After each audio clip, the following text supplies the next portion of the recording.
के अंतिम मुलाकात बा। काहे कि हमार शादी होखे वाला बा। हे पगली, जा दिन तार बारात आ जाई ना, ओ दिन इहे ओढ़नी से अपन गर्दन में फसरी लगा ले। अब बारात तो गांव के तार पहरिए से लौट के जाए।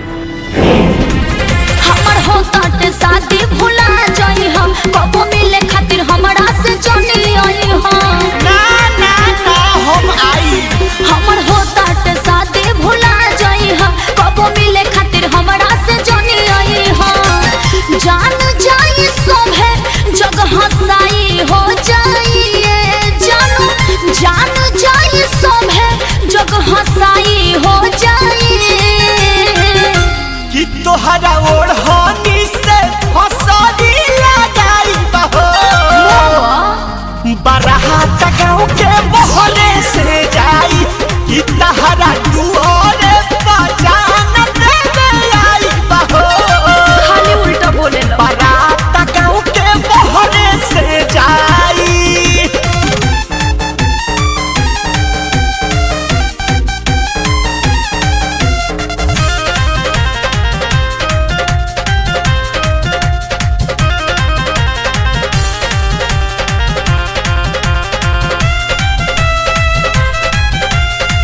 कौन चोन्हा तो करवाए सोना, पागल भइल बड़ा प्यार में। तोहर के पाइबे से बानी कुआरा हम आजुले यही इंतजार में। ओहो बात बुझो ना।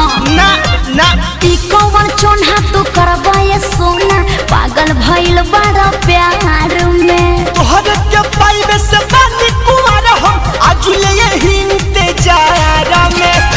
हमारा घर से तहरा घर लड़ाई हो जाइए जानू, हमारा घर से तहरा घर लड़ाई हो जाइए कि तोहरा ओढ़नी से फसरी लगाई बहो।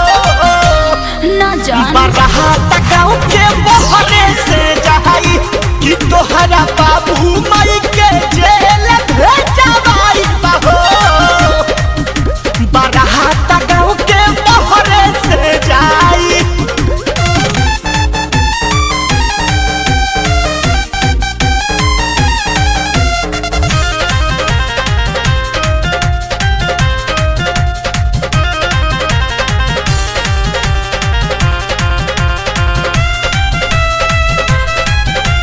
प्यार अमर बाटे दिल के भीतरिया, तोहरा के नाही भुलाइब हो। गोलू बिशुनपुरी के जनी भरा बाबा, तोहरा के कसहु जे पाईबा हो। तोहरा के कसहु जे पाईबा हो। प्यार अमर बाटे दिल के भीतरिया, तोहरा के नाही भुलाइब हो।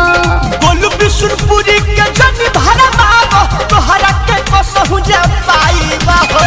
शंकर शक्ति अप्पू मुँह मराई हो जाइए जानू, शंकर शक्ति अप्पू मुँह मराई हो जाइए कि तोहरा ओढ़नी से फसरी लगाई बहो।